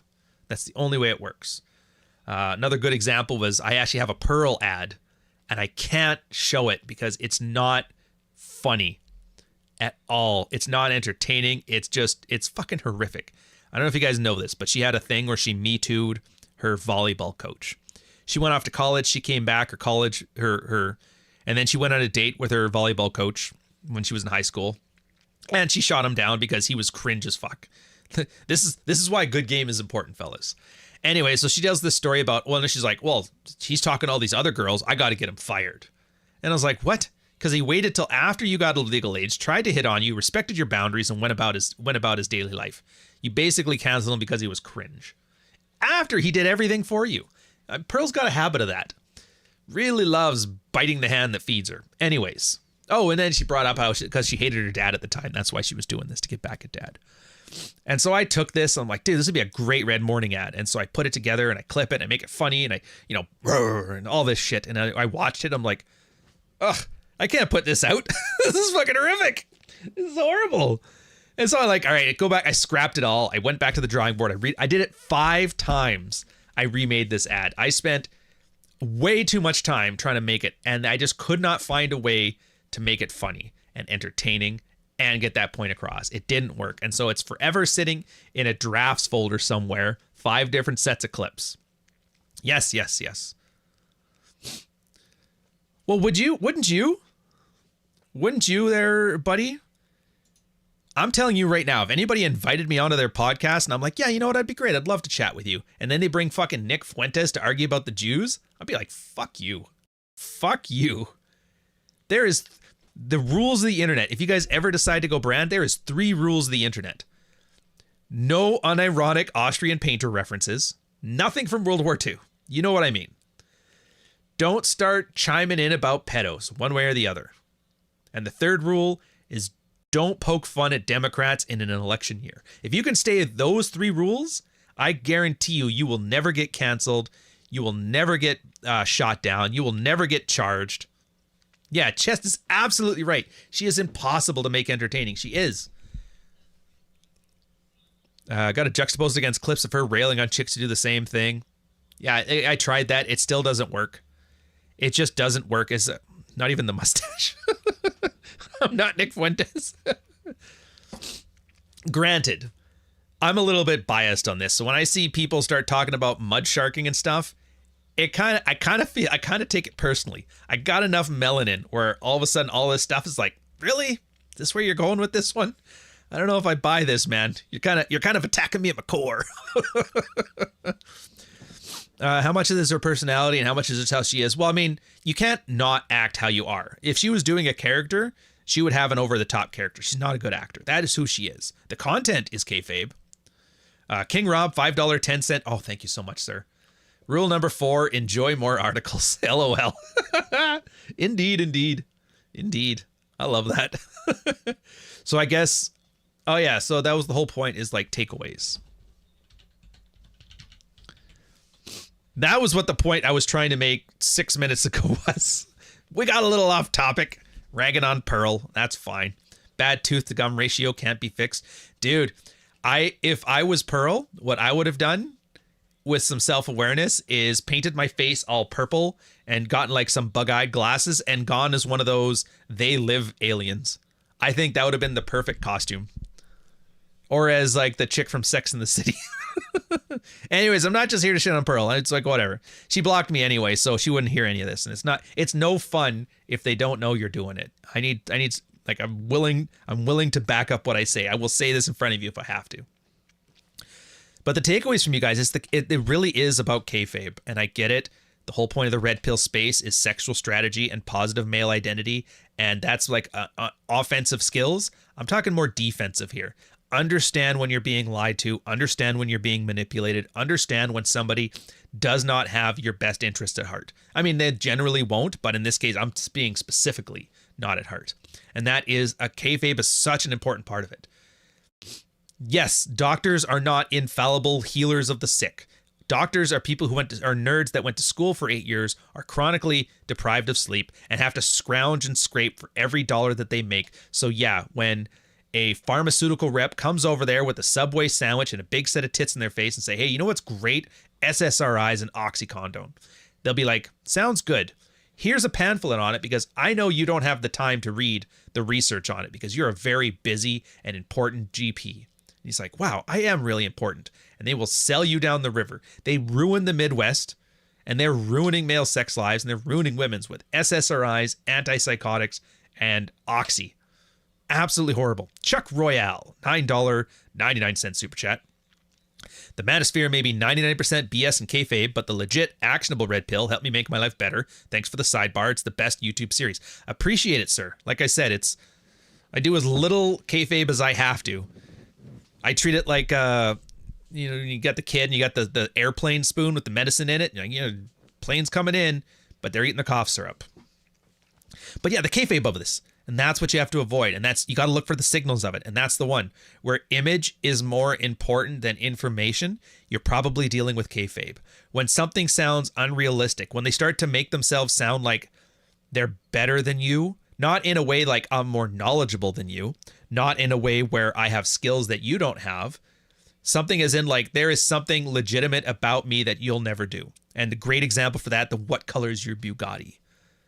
If you aren't a champion kickboxer, if you're not my height, if you don't have all of the benefits that I have single-handedly, like if you don't live in Romania, if you don't have cam whores that you're dating, then you're not a real man. That 6 foot test is another great example. He's not even 6 foot. He's not a man. Do you know who bitches about being 6 feet tall and about shortness and all that stuff? There's 2 types of guys. Guys who are over 6 foot and guys who are like idolizing guys who are over 6 foot. Nobody in the 5 foot anything category gives a shit about 6 feet men. 6 feet men do, because that's what they have. I'll tell you right now, it is not what makes you attractive or not attractive. Do you know how many socially awkward, fat, 6'3" guys are out there? I see them all the time, man. I feel bad. I see a dude who's like 6'2", balding, fat, and walks wearing like the shittiest clothes ever. And I'm like, man, talk about wasted potential. That's like seeing a fat broad with fake tits. It's like, really? You could have done so much and you wasted all this talent. Meanwhile, I see 5'4" manlets with their very, very nice looking 5'6" girlfriends. And I'm just like, all right.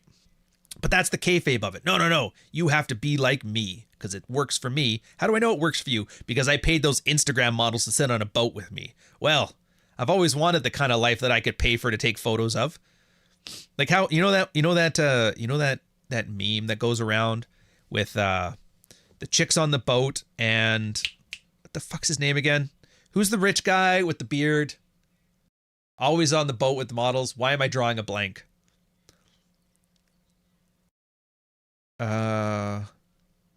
Fuck was his name? Dan Blitzarian. Thank you very much. Yeah, Dan Blitzarian. And they'll have a picture of Dan Blitzarian with 5 supermodels that he paid to be on his boat.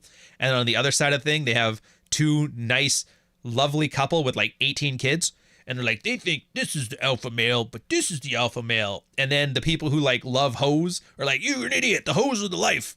And then the people that, didn't date much in high school, but they'd be a good father, like, no way, man. The 18 kids is life. It's all fake shit. In reality, Blitzarian is paying those girls to be there to sell an image. He's not he's probably having a decent amount of sex anyway. You can't be jacked, rich, and charming and not. But I guarantee those girls on the boat, they're there because it's $3,000 for the day. I sit on this boat and this will look great on my Instagram resume. And then the other side there, the chick is so image focused. She's like, kids, just sit there and take this wonderful photo. It's like, Mom, this dress is itchy. Shut up, you little bitch. I guarantee you that mom yelled at her kids to look happy on that fucking camera. How is this any different? Showing off the F trophies for clout. There's more than just your kids. The paid off bikini models, that's F trophies for clout too, man. Look what I'm fucking. Are you though? Does it count if they're on the company card? It's all kayfabe. It's all fake. And it all sells you on a lifestyle that doesn't exist. Dude. And that's the worst part too, is because this is what used to work on chicks. This is how they used to market lipstick. And that's what hurts me the most, man. Back in the 50s and 60s, it was, oh, dude, you're going to get old and wrinkled and no man is going to love you unless you get this skin cream. And they're like, Jesus, I better get that skin cream because I don't want to be alone and old and lonely. Girls were terrified, and so they went and bought this shit. They were so terrified that they demanded the laws change so they could go work. I need to get a job. Why? Because I can't afford this skin cream or the man's going to leave me. And they're like, what? All right, fine, fuck. Here, you go to the office. They're like, oh, this is brutal. And my eyes are sagging from the stress. You wanted to work. I don't know what to tell you. Now it's guys. Hey, guys, you're going to be alone and old and lonely and nobody will like you unless you're 6 feet tall. At least with women, it was like you be you, but just put on this skin cream. For guys, it's like you be you, but you also need to grow 6 inches higher. You need to shred yourself down. You need to take synthetic testosterone. It's like, yeah. How can we autism and amplify the same insecurity message we've been selling to women? To the point where they thought cigarettes was the diet. And that's what guys are right now. And that's what hurts the most. It's like, I know I say where men are being raised as defective women, but let's face it. It's not even that anymore. Defective isn't a strong enough word. Like I don't even know what's a strong, if only I had a box that had magical information. What's a stronger word than, what was the word I was saying? Oh, dysfunctional. Wait, men are raised as dysfunctional. Yeah, whatever.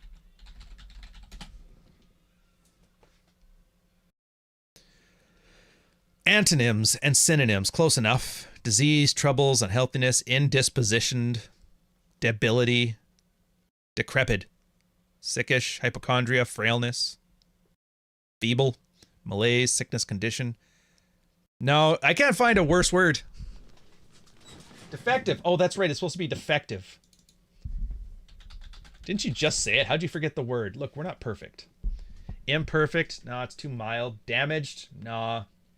incomplete, inadequate, insufficient, on the blink, blemished, disfigured, vitated. The fuck is that?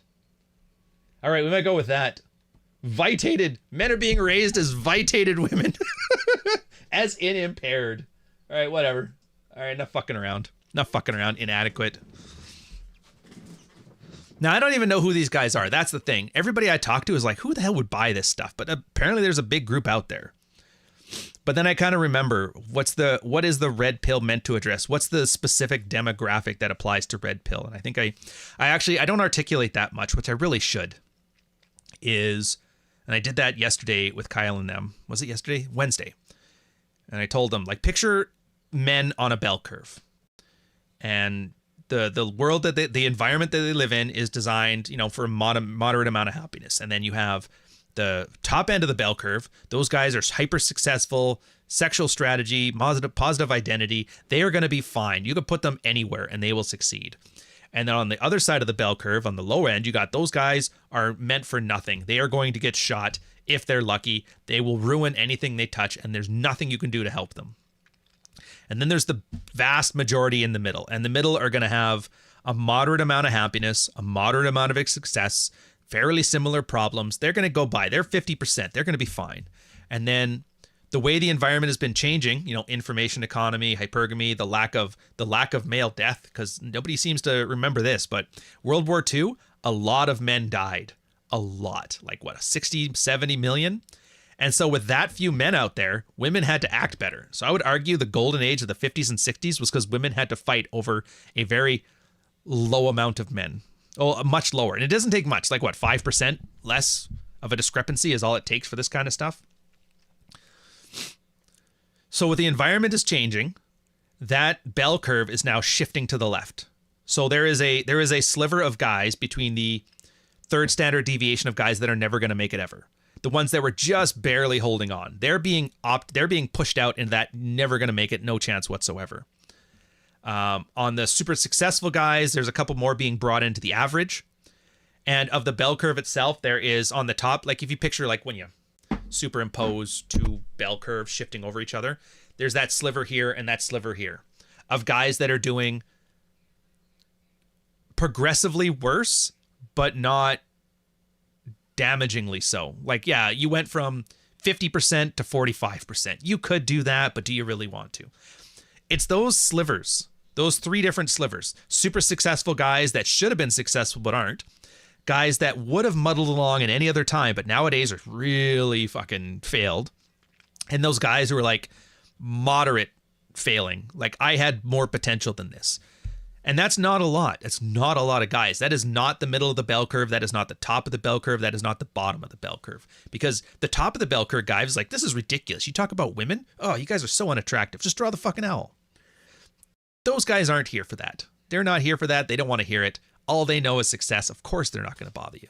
The guys at the bottom, I don't know why people try to appeal to them. The black pill, doomer, blah, blah, blah. Dude, these people will fuck up everything. These Billy types are only there to ruin you.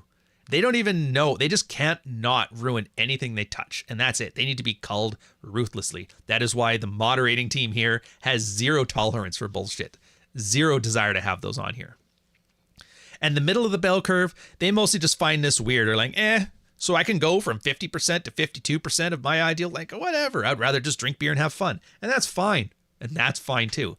It's those other groups of disenfranchised people. I am basically bottomed out. I shouldn't have to be this bad. I have potential. I can do this. And you're like, yeah, you can. Other guys, I should have been perfect, but something went wrong. There's the Chads out there. There really is Chads. Girls loved them. Guys wanted to be them. James Bond types, all the works. And then they found, Jesus, where's my land of milk and honey? They got treated like an average man, and that fucking sucks. It really does. Those guys tap onto this too. That's like your Royce types. They're like, oh, this is pretty good. And then there's those other guys, the top slivers on the bell curve as well. It's like, dude, it's like, this used to be so much easier. Why is it so difficult right now? And that's the only groups that work. And that's the only groups you should appeal to. And the things that I find with these guys is they don't like kayfabe. They don't like pro wrestling. They're here to solve a problem. I'm here because my dating life is really, really difficult and it shouldn't be. I'm here because why is this relationship so hard? Everybody's telling me that I need to communicate more and to sacrifice more and to do this and to do this. But like, I've tried it. I've tried doing the dishes. She's not more comfortable. We're not fucking more. I don't get it. And then you hear like these angry guys talking about, yeah, women ain't shit. And it just tunes you out. On the other hand, you hear like this nice guy behavior stuff. You'll say something that resonates. It's like with fuck files, right? When I told guys, there's like a recent story I gave where there's a girl I follow on Twitter and she was talking about whether you want to make the choice to have a stay-at-home mom or have her get a job. That stuff doesn't really matter. But the point I made was like, yeah, I don't think women understand how much they cost. Like even the good ones, the bad ones, all of them cost. Every guy who's been divorced, even after he has to pay child support, after he has to pay alimony, after the lawyer's fees, after all of that, he's like, dude, I have more money month to month now that I'm free. Like cheaper to keep her was a lie. And when you hear shit like that, and then all of a sudden everybody underneath it's like, dude, yes, with my ex-wife, that's the first thing I noticed. I thought the divorce was going to ruin me, just like those doomers keep saying. But it's like, all of a sudden I got 500 extra bucks a month to spend on hoeing. Like, this is awesome. Divorcing is great. Way better than that shitty marriage I was in. But when you say stuff like that, and yeah, there's some kayfabe to it. There's some theatrics. I get that. You have to, the spoon with the medicine in it, right? But at the same time, you're appealing to those groups more specifically. And you guys, like, if you're not doing branding and you're just talking like a normal person on the internet, you're absolutely 100% appealing to that type of person as well.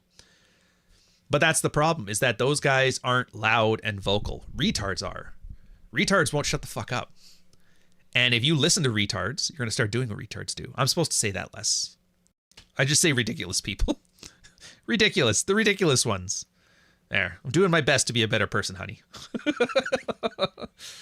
Nonstop Dre, $5 super chat. That's a heartfelt F you, sir. Ryan is so alpha, he could sell TRT energy drinks to dumb guys, just like how girls on Twitch sold bathwater to pay pigs. Operation Evil. I do wonder if I ever did like one of those Aaron Clary Operation Evil things, how well I would do. I don't know. But we'll see. If this thing ends up not panning out, I might just go full grift and we'll see what happens. But the new one is Amaranth. She's selling her vaginal yeast as a beer yeast. So it's better than bathwater. At least there's no chlamydia in it. It's sanitized. Dark Knight Dev, that's too heartfelt. FU, $10. Ryan, I'm watching TikToks where men are telling women to give them a space to be vulnerable.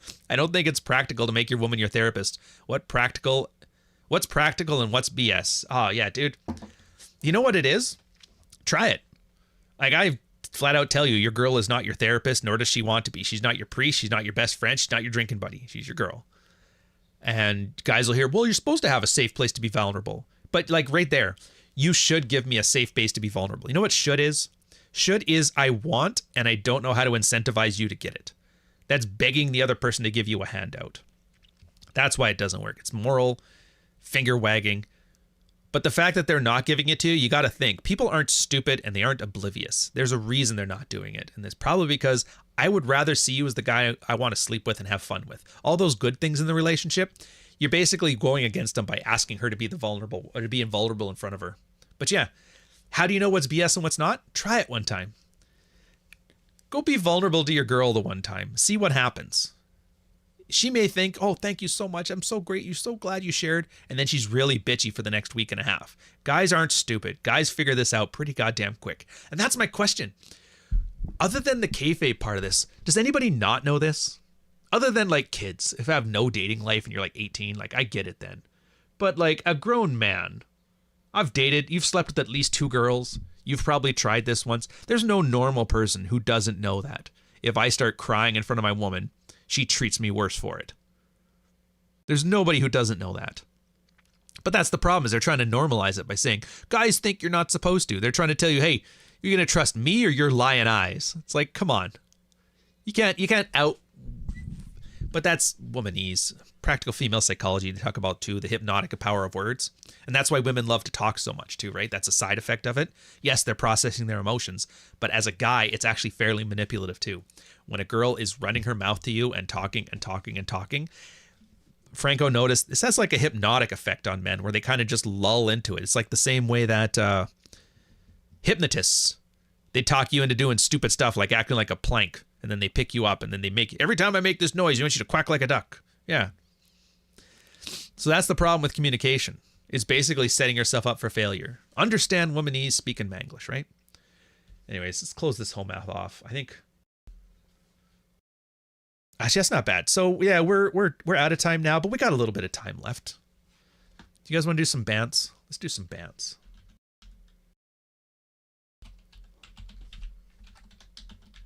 Yeah.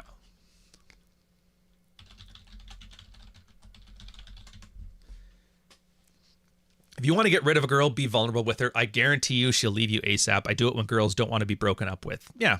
And see, that's the thing. This is what I love about this stuff. So everybody's like, these are just moral maxims for red pill guys. It's like, no, they're not. They're practical ones. What do you mean? Well, guys try to be vulnerable around their girls and their girls don't like them from it. And then everybody will get mad from that from moral standpoints. Girls aren't bad people. They want to help and blah, blah. Like, yeah, whatever. Here's the red pill side of things. It's like, yeah, if I like this girl, I don't want to start, I don't want to be vulnerable in front of her. Like, I can be vulnerable. Go be vulnerable on yourself. Go be vulnerable with your friends. Go be vulnerable with your family. Hire a shrink if you have to. Just don't do it in front of your woman. But yeah, but if she doesn't like you when you're this, it's like, dude, how far do you want to take that line of thought? I mean, if your woman doesn't love you, if you decide to get fat and lazy, then she's not the one. It's like, how much patience of Job are you expecting from your woman? There's a certain point where you doing things will absolutely make her fall out of love with you. If you, it's a horrible example. I shouldn't. Like, if you're the stepdad and you start making a pass at the stepdaughter, it's like, yeah, I guarantee you she probably will not like you very much after that. Don't let the premises of whatever dryer porn fool you. Absolutely not. No go. Don't do it. I'm 100% saying it now. Practically, morally, just don't. So all of this, if you can't do this, then she's not the one. It's like, no, that's not how it works. You act in a way that's attractive. Girls will respond in a way that's attractive. This whole, does that make her the one or not, is a completely asinine framing of it. And all that is a way of justifying it and acting like a defective woman. If you can't accept me at my worst, you don't deserve me at my best. If you can't accept me when I'm a fat, blubbering mess crying into your bosoms, then you don't deserve me when I'm the alpha male with a Lamborghini. It's like, fuck you, bro. Really? That's where we're at right now? Marilyn Monroe alpha males. You fucking guy. Fucking guy. Don't be vulnerable to anybody ever. There's no need. No one gives a shit. Well, look, it's the human condition. You're going to be vulnerable at a certain point. If things get shitty enough for you, there is a point where you need to fucking vent about it. You might break down. Death of a family, death of a child. There's situations where it happens. But as a guy, you don't get the benefit of everybody wants to fuck you and protect you so you can just do whatever the fuck you want. You don't. You can absolutely be vulnerable, but that's what you have good friends for. Bro, what's up? I need to talk to somebody right now. All right, come on over. Grab you a couple beers. She left me. She took the kids, blah, blah, blah. You fucking break down. The guy's awkward because another guy's crying in front of him. It's like, all right, just let's get you loaded enough, buy you a hooker or whatever. Just listen. And then the next morning, you guys don't talk about it anymore. You got it out of your system and then you're back to normal, right? Or you talk to your family. You talk to your dad. Dad, this happened. Oh, fuck, son. Yeah, those bitches ain't shit. Come on over. Let's chop some wood together and play catch or whatever dad's. I don't know. My dad died when I was like 17, so I don't have, and they were divorced when I was 5, so I don't have this whole playing catch shit. But you guys with fathers, let me know. Do you actually play catch and chop wood together? Or is that just what people do on social media to look like better dads? Yeah, or a therapist, dude. I get it. Therapists are essentially people paying for friendship at this point, but just somebody who's willing to listen to you vent about all your pain and get it out of your system. I can see a guy wanting to do that, but you got to remember, it's like you can't just do it anywhere. There's a thing about growing up and being an adult where you temper your emotional responses. Like, you guys all notice this when you see guys that are just emotionally, whatever they're doing, very impulsive. What do they strike you as? Criminals or alpha males? Probably criminals. So yeah, it comes to this, all the emotions, the sad ones, the angry ones, and whatever. There's a time and a place for it. Put it away. Put it away, bring it out later. Played catch hockey, yeah, all that. You motherfuckers. You mean to tell me I could have been a hockey star because my dad had to go and have the audacity to die on me? You son of a bitch. I could have played catch and hockey. Wrenched on cars. I could have learned to fix a car too? Dude, I can change spark plugs. and a tire and the fuses. That's it. On the oil, radiator fluid, and that's about it. Father's in the house, man. I can drive a skidder, but I can't repair one for shit. In Ryan's pickup days, I bet he saw himself as the hero going up against the bad guys. No, dude, who the fuck is this? Is this a Billy? This has got to be a Billy. Only Billy would say something this fucking stupid. Yeah. Fuck out of here, you retard. I'll answer this one, but he's gone.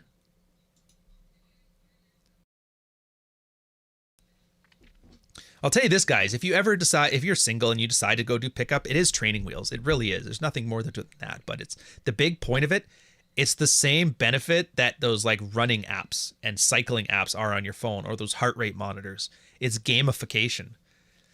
In the same way that you would play video games, rote memorization, practice. I make the reference of like Mega Man 2, and it absolutely is true.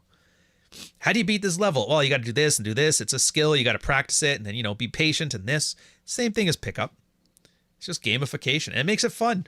Imagine how miserable you would be getting shot down 30 times for every one girl you went on a date with, and then every 10 girls you went on a date with, maybe one of them would sleep with you, and out of every 30 girls that sleep with you, one of them might be worth keeping around for longer than a weekend. That's a lot of slogging through failure. If you don't gamify the process, you're going to be downright miserable. Downright miserable. How do I know this? Because everybody's on Tinder right now is talking about how miserable they are. It's like, why aren't you having fun with this? Because it's depressing. It's depressing because you're looking at it like it's not a game. I don't know what else to tell you. In Canada, you have to play hockey by age 12 or so. Yeah, I mean, I did the hockey summer camp. Played for a couple years. They had me as a defense. They always put the good players up in the front line, and my brother was a goalie. So. Spooky sauce. Anyways, so that's all I got for you guys. I hope you enjoyed it. I know it's not the usual stuff here, but you know, Dread's whooping my ass. I am tired. I am tired of content of like informational, actionable advice and proper content. A little bit of fucking around is in order here. And I've got so many good ideas coming to the channel pretty soon here. I haven't done one in like a year, but like a vlog, a proper vlog. I got a whole bunch of footage from when I went back home. Well, back to the island to talk to the military boys. I've got a couple red pill coffees I was thinking of here. They're a little more raw, sincere, and self-reflective than the usual stuff, but I do think you guys will enjoy it. You'll get some value from it. And then cooking. I've got two good ideas for recipes and topics there. So we'll put all this stuff together and we'll get it going. But like I said, once book 3 is done. Dude, River City Ransom is awesome if you're playing that with your kid. Smart man. Aaron Brachenswig, $9.99 super chat. One balloon. Thank you very much, sir. I don't know what any of that means, but I appreciate the support. Canadians got 2-year-olds chasing tennis balls. I mean, not lately. That's the other thing with our gigantic immigration concern. I guess I'll put it well, is that we don't have those common upbringings anymore. Like 25% of the country never grew up playing hockey, eating mac and cheese, and I get it. That's all just like superficial stuff, but there's hundreds of little things that go into making a Canadian recognize and associate with other Canadians, and it's just not there as much as it used to be. It's like a quarter of us are gone. So anyways, country's over, whatever. You're going to be a soccer poorest country. Yeah, we pretty much are. All right.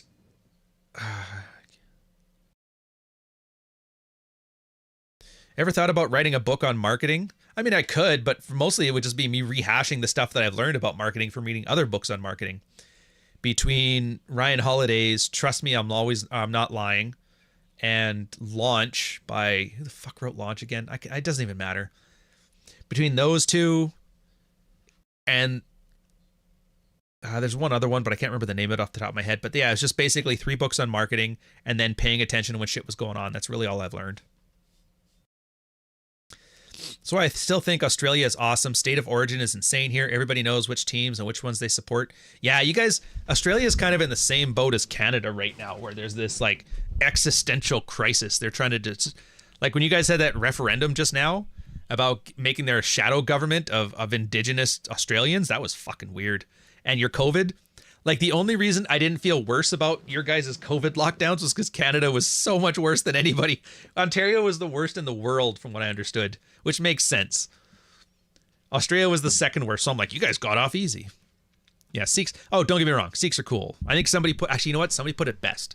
They said for the exemplary service that the Sikhs had done for the British in the wars in India and World War II, they were basically giving their own ethno-state inside of Canada, which, yeah, most of my friends growing up, well, had a lot of Sikhs, about a third of my friends.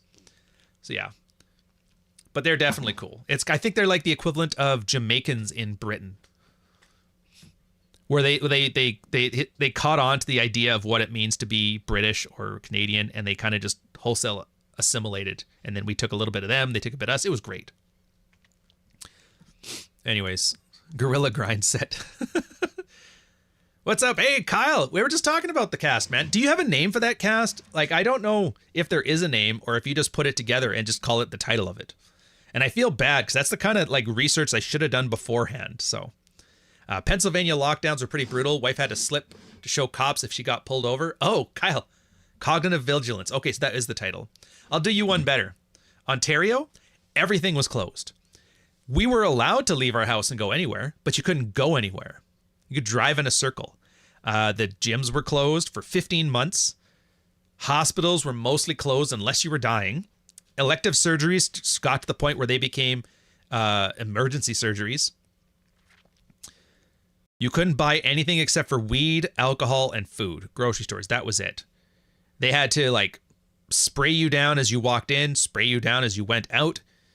They used to pull you over for walking around outside.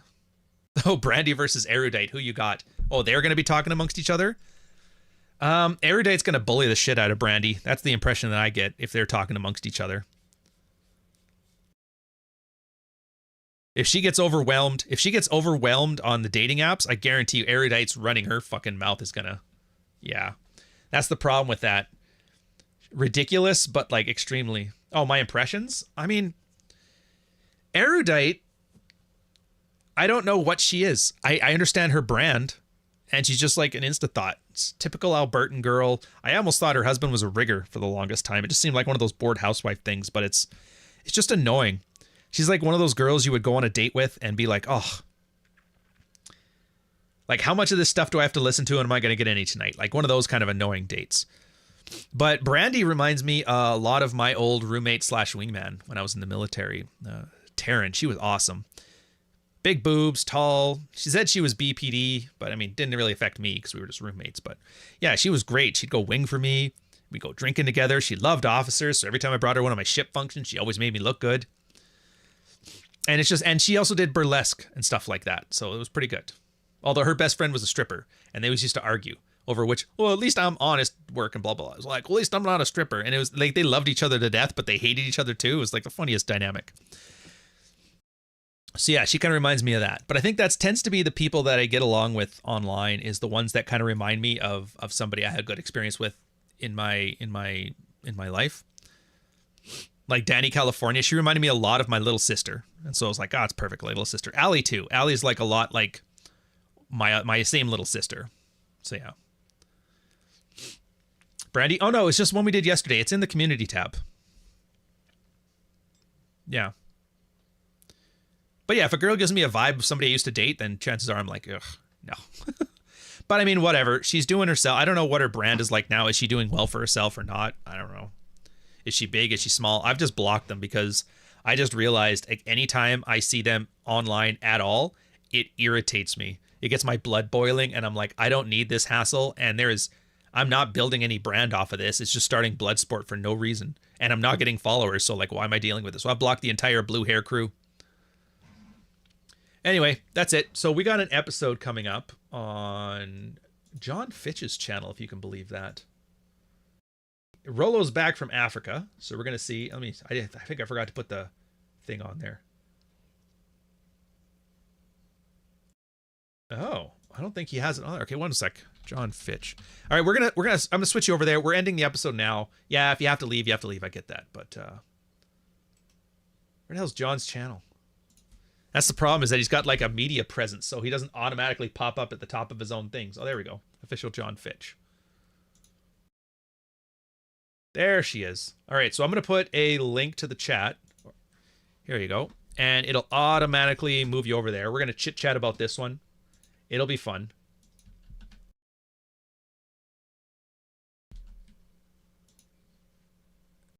Player haters and Captain Save-A-Ho. I just ranted about kayfabe and cheerleading, and now you're just going to go 2 hours of that? Yeah, I am. We're going to have a blast.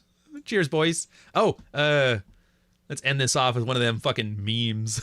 Do I have any more memes? Oh, I got this one. So I used to be a pretty strong feminist. I've actually become a feminist again. Feminists, though, can be some of the worst people you'll ever meet. They can be like some of the most nasty. They'll take advantage of contradictory world values, right? Worldview, which is that like I'm talking about like psychology and mental health for men, and yet I'm in a field that like is overly feminized and shoving drugs down men's throat. And I'm like, and I'm still recommending it because I don't want to lose like the baby out with the bathwater. Just because not all therapists are well trained to work with men. Just because a lot of therapists might even be biased against particularly like incel type men. If they hear misogynistic language at all, they might like shut you down. So and it was just difficult because I didn't want to be like super like nasty and mean or anything.